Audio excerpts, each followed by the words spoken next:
Fond sonore du Humantra. CD/à Love Song à Dieu. Copyright Ekankar Minneapolis MN 55317 U.SA.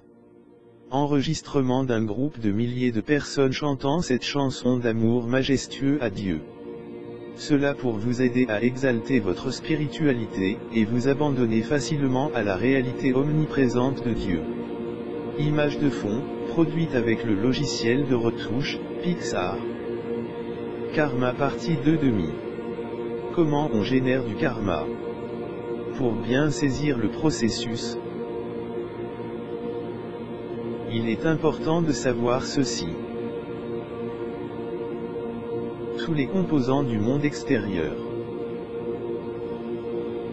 au sein duquel nous évoluons, est une projection de l'activité mentale en soi. Par conséquent, le mental dépendant des plans inférieurs est soumis au principe de cause et d'effet, qui caractérise ces 10 plans. Cela signifie que l'individu ordinaire contribue en permanence à la formation et à la destruction de son propre karma. La prise de conscience fondamentale de ce postulat débouche sur les vérités ultimes suivantes. Chacun est suprême, au centre de son propre cercle de conscience. Ces états d'esprit décident de la nature de ses expériences dans ce monde. Faire de ce postulat sa propre loi permet à chacun de se libérer de la croyance dans la cause secondaire,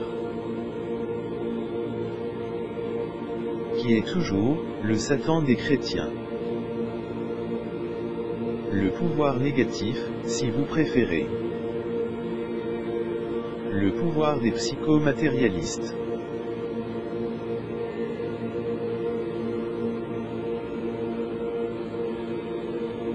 Fond sonore du Humantra. CD/à Love Song à Dieu. Copyright Ekankar Minneapolis MN 55317 U.SA. Enregistrement d'un groupe de milliers de personnes chantant cette chanson d'amour majestueux à Dieu. Cela pour vous aider à exalter votre spiritualité, et vous abandonner facilement à la réalité omniprésente de Dieu. Image de fond, produite avec le logiciel de retouche, Pixar. Karma partie 2/2. Comment on génère du karma? Pour bien saisir le processus, il est important de savoir ceci.